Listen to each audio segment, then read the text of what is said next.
Rendezvous Rye has the Rendezvous. Rendezvous. I always say that. I always said Rendezvous Rye. The Rendezvous I mean, that Rye. kind of sounds cool. It does sound awesome, right? Rendezvous.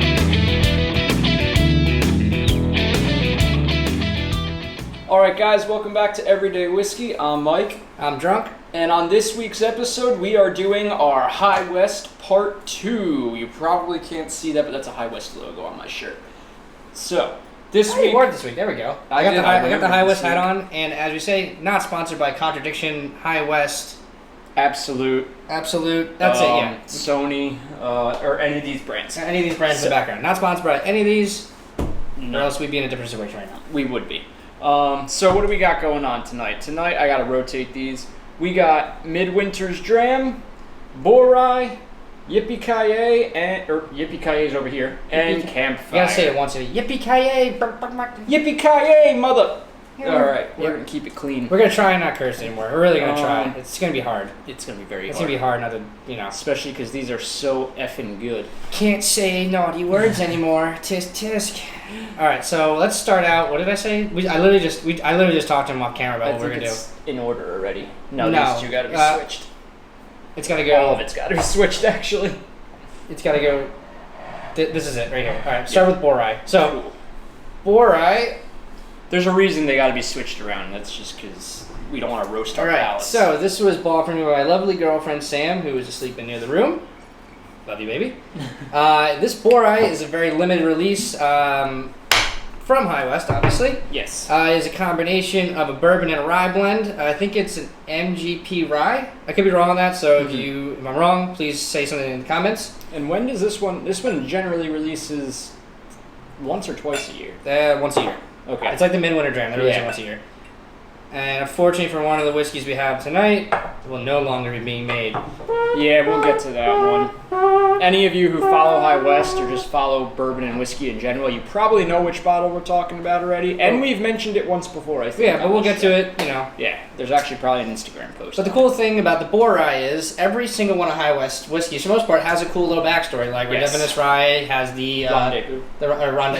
Rendezvous. I always say that. I always said Rendezvous Rye. The Rendezvous I mean, that Rye... kind of sounds cool. It does sound awesome, right? Rendezvous. The Rendezvous Rye has the whole fur trader meeting story. The jackalope is a actual creature. I didn't know they were actually real. But they have been said to mimic the sounds of creatures around them to evade prey. So what they used to do is the cowboys that were being chased by the law, or fur traders that were being chased by the law, they used to mimic the sounds of cowboys to divert them off their trail. Oh, wow. So these jackalopes became like a staple feature of the fur traders and outlaws and cowboys alike. So that's why they named a whiskey after it. Not named it. Pretty sweet. Plus, it's got a cool little picture. It looks like some kind of Satan bunny. It's like a rabbit with fucking antlers. Yeah. Oops, shit. Oop, double correct. All right, just get it out now. Shit, fuck, cock, damn it. But it's pretty bad. Some of their older bottles, the picture's actually a lot bigger on here. They recently relabeled everything. Yeah, the jackalope's like a lot bigger. It doesn't matter. It doesn't. Right, so let's get into it. It's a badass animal. Borye. Here we go. Nose. Spicy. It's a little spicy, but it's kind of... I'm getting a more bourbon-forward nose, but you kind of get a little bit of the rye spice. It almost smells like fresh jalapeno to me. Like, now when I say spicy, I don't mean baking spices. Yeah, I mean, like, actual spice. I would say vegetative, almost. Yeah. Like bell peppery. Yeah, very peppery. Yeah, I like that. That's good. Yeah, peppery. Like, it smells like a really, really fresh jalapeno. Not like a pickled jalapeno, like just a fresh pepper. But taste sweet. Oh my god, so good. Sweet, and then you kind of get... It starts off becoming sweet, and then it kind of evolves, and you get that little rye spice kick, and just as it wants to become really hot, it just dumbs it down, and it's like a nice, well-rounded whiskey. I'm noticing, though, now, like, down in, like, the back of my throat, I get a lot of oak notes again. The barrel? The barrel definitely... They say which barrel they use? Definitely comes through on the back end. French oak a lot. But I'm not tasting the barrel until it's, like, further down my throat. I don't want to say deep throat, but I just did, so... Until it's, like... Good for you. Down in, like, here... Good for you. It definitely on the back end. Like, if the back end had a back end, that's where you get that burnt barrel taste. So the back end's back end. No, we'll have to look that up. I almost want to say it's French oak they use. It could be. It tastes similar to it. That's a cool thing about High West. It's a blended whiskey, so you don't have to confine by oak barrels. You can use whatever barrels you want. As you see, we're going to talk about another one that they use that's really weird. But it is such a easy drinking spirit. See, like, all these, there's only one I wouldn't classify as a fireside kickback whiskey. I think you know which one I'm thinking of. I think I do too. But these are all just such good sipping whiskeys, neat in a cocktail with on ice, whatever you want to call it, with water. Yeah, and they have a huge cocktail selection. If you go on their website, you could actually look them up. They have so many recipes to choose from. And some are tailored to particular bottles as well. So that's obviously going to impact the cocktail if that cocktail is made specifically for a certain bottle. Okay, next is the newest bottle to my collection, which is going to be... You want more? No. Okay. It's going to be a Midwinter Night's Dram. So this is inspired... Such a good bottle. It's a blend of two... It's a blend of two different ryes. MGP rye and one of their house blend ryes. Midwinter Night's Dram. Yes. Inspired by Shakespeare's play. Yes, Midsummer Night, or whatever the hell it's called. Yeah, it is the Rendezvous, the Rendezvous rye finished in French oak port barrels. That's a very particular barrel. Yeah. And not only French oak port. Going from this to this, you're going to meet, like I said, you've had this before. So. Rich. Very light on the nose, sweet. Sweet, you get a little dried fruit. Kinda. What did we say last time? We said dried. I said like fig. Dried fig. Yeah, and then what was date? Stuff like that. It's almost candy. It's like very candied, and the color is like gorgeous. It's like this really. It's like if you had just drank. Oh wow! Yeah, you hold it up to the light over here. It's like this awesome amber color. Yeah, that's kind of. Well, yours is on camera. Mine's off camera, I think, but. I mainly did that for myself. No, Sorry, guys. Time for the fun part.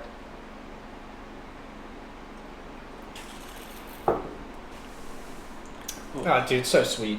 That port comes through. Yeah, the port finish on this completely mellows out any rye that might have been here.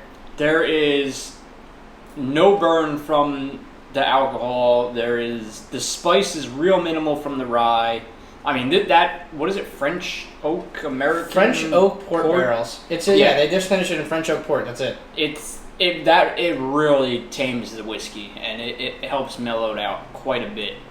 It doesn't taste like port exactly, so don't let me. God, I cannot. Now I can't talk. Let me cannot do things that are good and bad. Sometimes, never, but be. Yeah. No, it actually it takes the rye spice that you would have gotten from the Rendezvous rye and completely mellows that out and gives it like this nice little like sweet candy note to it. It's really like that's the simplest way of saying it. It's a sweet candy with a little kick. Yeah.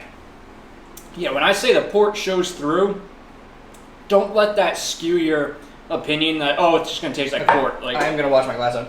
I actually get like sweet raisins though. Back in. Yeah, it doesn't taste all like port. The port just adds such a perfect finish. What do you like port though? I got water right here. If you didn't need water. Oh, that's all right. I got mine too. I should drink this anyway. If you like port though, like there's enough of a port tone to it that it actually will appease you. Yeah. No, definitely. Which I honestly can't say I've ever had a port straight up. Number 3. This is the one that unfortunately say bye-bye. Yippee Ki-Yay. Mother. Mofo. Mofo.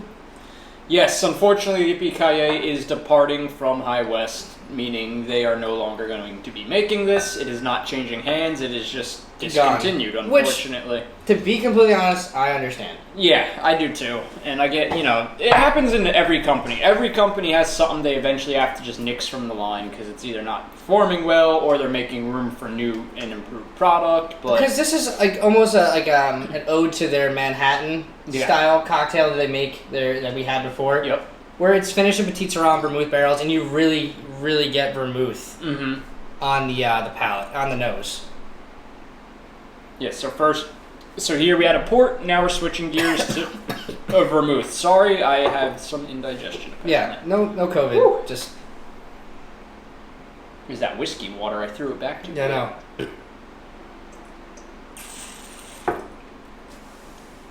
Oh, God, that's such a good bottle. It's a shame they're discontinuing this.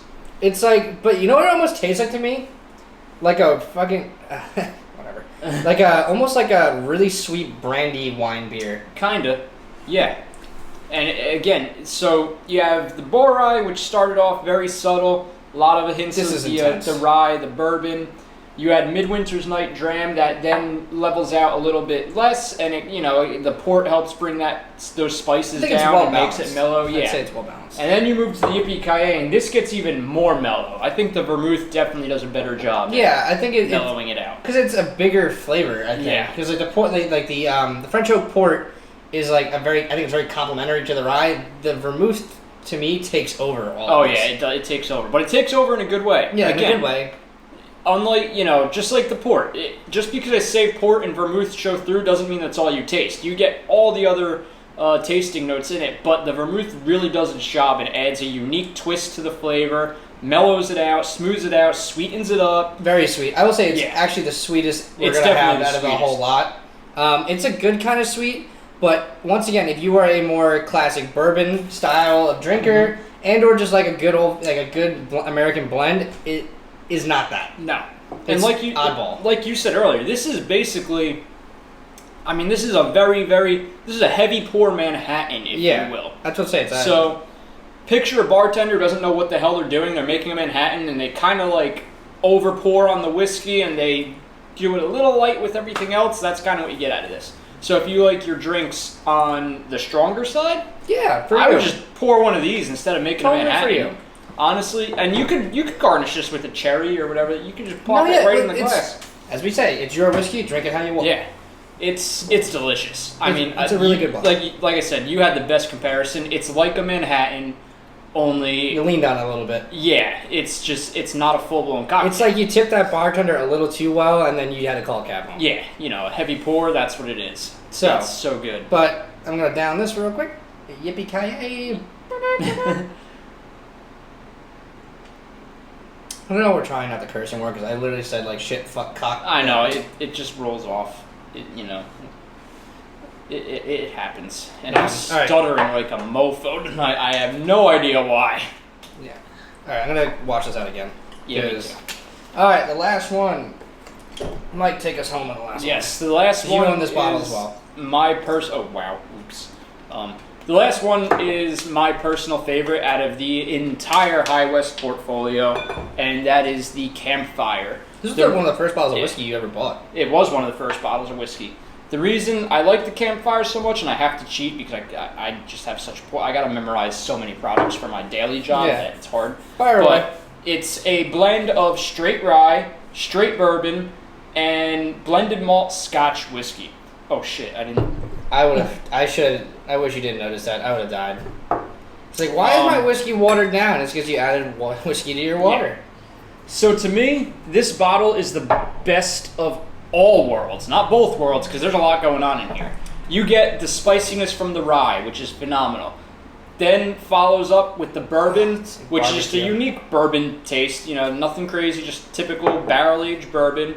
But what gets me, and as you guys know, I love Smoking oak, and that's when the Scotch comes through, and you get it's like mesquite barbecue in a glass. Yeah, you get a lot of those peaty notes of the Scotch. So you kind of take the best aspects of each whiskey. You got the spice from the rye, the oakiness from the bourbon, and then you just get the smoke from the peatiness of a Scotch. It's American single. Blend it all up, put it in a bottle, put it in a glass, put it down your gullet. And make Mike happy. Mm-hmm. So this would be classified. Some people might not agree with me here. It's classified. I would put it in the category of American single malt, which is like one of the faster growing categories. American single malts. There are distilleries like Westland, Corsair, Balcones, High West. They all do their rendition, and actually Alltech, Kentucky. Yep. They all do their rendition of this American single malt where they use. Some people take. I'm doing it now too. Yeah, I don't know. Actually, take malt from Scotland, peated malt from Scotland, and use that. And then some people like Balcones actually make their own malt and locally source it. So now, I gotta put a disclaimer out there. You kind of have to be a Scotch lover to enjoy this bottle because the back end is nothing but peat, and then the peat bomb, dude. Yeah, it's like Islay inspired, but almost too. It's almost not Band-Aidy and kerosene enough to be considered an Isla. It's just pure peat. But it's just pure peat. So I would say this is closer to like an island. It's got like Orkney, like Highland Park. Yeah, so like I said, the back end is just pure peat, and then the residual tasting notes that you're left with, like after you swallow and digest it, like again, it's still the peat. The peat is what lingers in this bottle. So you get the spiciness up front, you get the oak up front, but ultimately... The bourbon is not there. Yeah, ultimately the Scotch part of this really shows through. So, with that being said, this is a great bottle for the Scotch drinker that wants to transition to bourbon, because you get a lot of those Scotch remnants in this bottle while still experiencing a little bit of the rye and bourbon side. So, again... To me, the only bourbon part is the nose, and it's like more so you get rye spice, and then it's all peat for me. I love this bottle. This is my bottle. I own a bottle, and Mike owns a bottle. So it's not like I don't like it. I own like a shot of a bottle. Yeah. It's I need another one. Yeah. Like, I love all of these. My favorite out of all four, though, is this guy, is a Midwinter Night Dram. The Midwinter is delicious. This is a great, like you said, fireside chat, fireside sipper. It's the most balanced out of all three, too. Where like just as it becomes too sweet, it fires back with a little rye spice. Just as it gets a little too hot, that French oak port barrel kind of covers up the heat a little bit, and it's like this really cool like juxtapose of flavors just yin yanging together. And honestly, they released this bottle at the perfect time of year, because this is a great bottle to have around for the holidays and his birthday.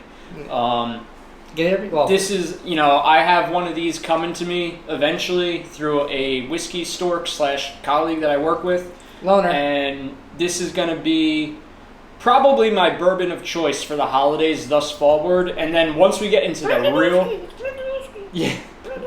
Once we get into the real heat of winter, that's probably when I'll transition back to the Campfire, because again, it's got those deep, smoky, peaty notes of a Scotch. It's the perfect winter but it's light whiskey. Too. I would call it the perfect winter whiskey. Just because you're not gonna blow out your palate. No, not at all. And I'm not knocking Ardbeg or Lefroy or anything like that, or Talisker. Yeah, after about like a minute or two, it all goes away. Your palate's out. Clean. You're ready for the next thing. But this is the end of our High West special. This is a near and dear distillery to our heart. They make amazing products. Yes. So if you are watching this, and number one, if you are new to whiskey, I would say Double Rye or American Prairie would be hands down. Your starting Honestly, point. Both. Get the American Prairie for a bourbon. Yeah. Get the Double Rye as your starting rye. And you have two perfect bottles to get you into both bourbon and rye. And if you are well versed in whiskey and want to try something very oddball, fortunately, Yippee Ki-Yay will not be there for you. Yeah, that's if you can find it, the Midwinter Night Dram is definitely a good whiskey for somebody who has a little more experience. And then for your Scotch drinkers, the Campfire is a really good selection as well. So, but with that saying, I think we're gonna wrap this thing up tonight. Yeah, and one more thing though. I'd say the Midwinter, you can probably find all throughout the winter, probably into like March, April. I mean, I've seen some on shelves as late as May. Yeah, I move through a little faster, but... Yeah, it depends on where you live, so definitely pick this up for the winter time. Keep your eye out for it, it's an amazing bottle, but as I say at the end of every goddamn episode, please like, subscribe, and comment on our videos. We really appreciate the people who watch the videos. We're going to keep making these. If you have any ideas for episodes, please comment and let us know what you want us to do. We will do any episode. Comment, hit us up on Facebook. Our Instagram seems to be the most active. I think in the link we'll plug all of our stuff like that. So DM us on Instagram or drop a comment on any of one of our photos. We will, as long as you tag us, we'll get the notification. And if there's something you want to see, we'll do it. All right, everybody have a good week. Cheers. Cheers.